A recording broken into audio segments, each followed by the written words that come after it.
I read a book. Now I'm going to try to review it in exactly 2 minutes without looking at a timer. Let's go. Potential minor spoilers ahead. Okay, Nightwing Volume 1, Leaping into the Light by Tom Taylor and Bruno Redondo. General premise of this book.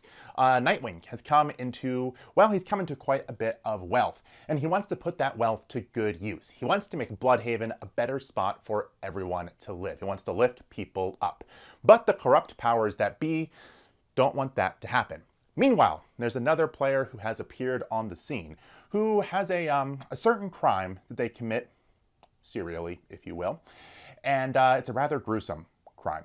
And I'm going to leave it there. I think that gets the point across. So, general thoughts about this book. First things first, this is actually kind of my first DC book I had read in a while. I just kind of picked it up on a whim. If you're anything like me and you're kind of coming into it with that experience, well, it's going to smack you in the face in the first few pages with a revelation of something that has happened in the DC world, specifically the Bat family, that I was not aware of.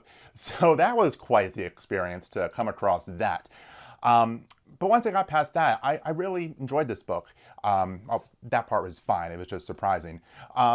This book here, to me, strikes what Nightwing really should be.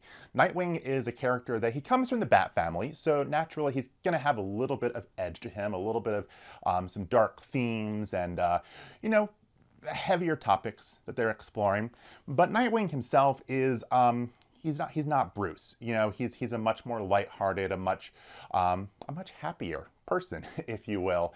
And I think that should really reflect in his comics, that there should be those darker elements there, but for the most part, a Nightwing read, to me, should be a little bit more fun, a little bit more lighthearted, without fully crossing that line into the opposite end of the spectrum of just fun and goofy.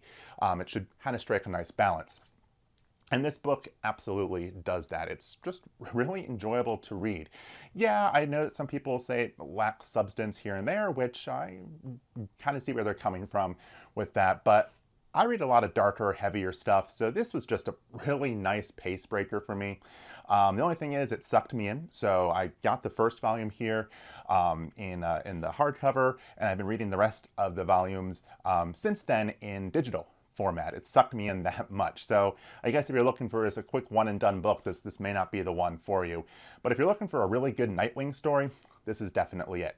Now, in terms of art, wow. The art in this book does some really incredible things, especially using, these big 2-page displays that just show an action scene playing out one part at a time. And it's just, wow. I can't say anything else about it. I'm spitting here. I can't see anything else about it. It's just incredible how beautiful that art comes together. And I think I even heard that like the original comics, like the single issues, had a big fold out for it, which that sounds bonkers. So yeah, artwork in this book is just fantastic. So giving this book a rating, I'm going to give it 10 out of 10 bite wings. Is it a perfect book? No. Does it deserve 10 out of 10? Probably not, but I had an opportunity to put BItewing on the screen a bunch of times, and I'm going to do that. So, 10 out of 10 it is. Minute and a half over. We'll try to do better next time.